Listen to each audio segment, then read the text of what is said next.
Ah, ito yung Victoria Falls. Kaya lang nakakapagod lang minsan maglakad-lakad. Wala signal. Itong kabila na to, yung falls na yan, Zimbabwe na yan. Happy yan gusto. Happy pa yun.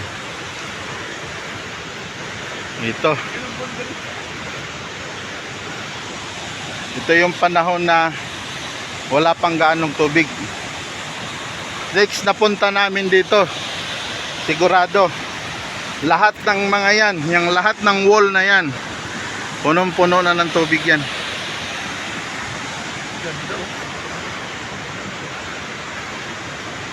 Ito yung gawa ng kalikasan.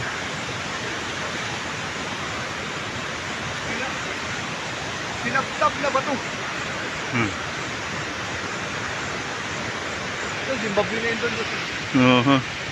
Ang maganda kasi yung side dito sa Zimbabwe.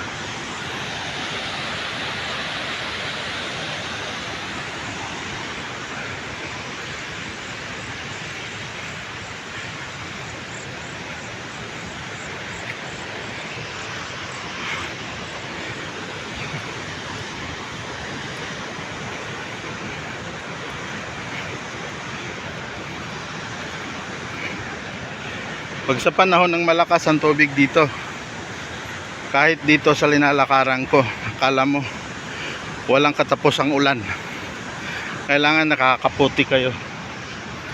Pero sa ngayon wala, dahil konti lang yung tubig. Imagine for a moment that you are standing on the edge of the world. You have traveled thousands of miles to the heart of southern Africa, to the border where Zambia meets Zimbabwe.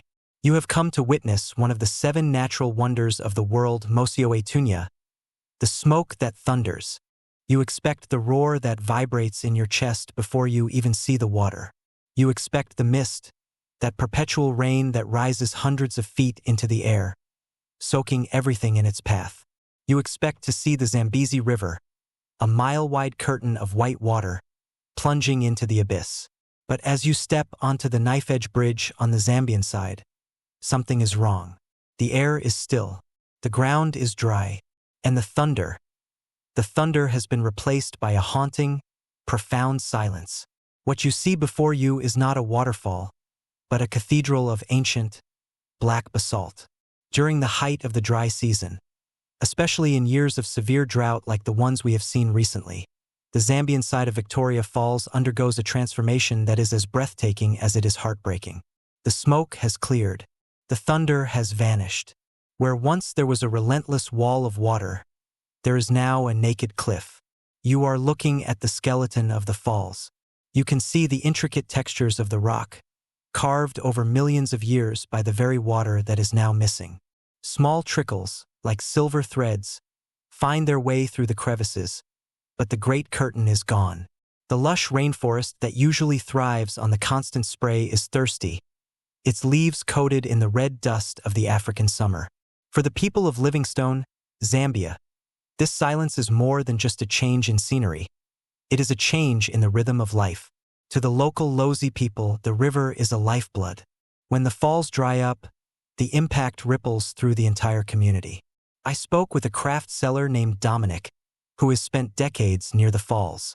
He told me that, in the past, the dry season was a natural ebb and flow. But now, the bone-dry years are coming more often. When the tourists see the news that the falls have dried up, they stop coming. The hotels grow quiet. The markets, once bustling with people seeking hand-carved curios, become still. And it's not just tourism. The Zambezi River powers the Kariba Dam, providing electricity to millions. When the water level drops, the lights go out. The drought that silences the falls also silences the factories and darkens the homes. This isn't just a natural phenomenon. It is a crisis of livelihood. We have to ask ourselves, why is this happening? While it is true that Victoria Falls has always had a dry season, the extremes we are witnessing today are unprecedented.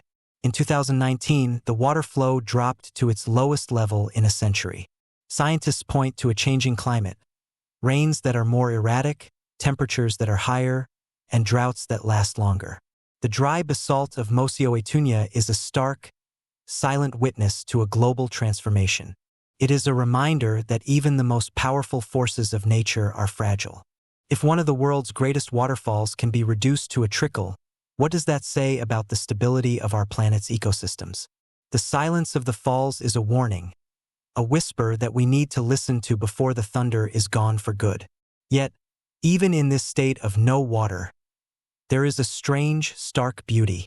There is a different kind of majesty in seeing the raw power of the earth revealed. Without the water, you can see the sheer scale of the gorge. You can appreciate the geological history written in the stone. You can walk on the very lip of the falls, peering down into the 100-meter drop that would normally be certain death. There is a lesson here about resilience. The river is still there, deep in the channels on the Zimbabwean side, waiting for the rains to return. The people are still there, adapting, hoping, and protecting their heritage. The falls remind us that nature has cycles, but it also reminds us of our responsibility to ensure those cycles continue. As the sun sets over the dry cliffs of Zambia, the basalt glows a deep, fiery orange. You stand there in the dust and the heat and you wait. You wait for the clouds to gather over the highlands of Angola. You wait for the first drops of the summer rains to begin their long journey down the Zambezi. The falls may be silent now, but they are not dead. They are resting. And as we stand in this silence, let us promise to be the voice for the waters that cannot speak for themselves. Let us work to ensure that future generations will not just see the skeleton of the falls, but will once again feel the ground shake and hear the thunder return to the smoke. Thank you.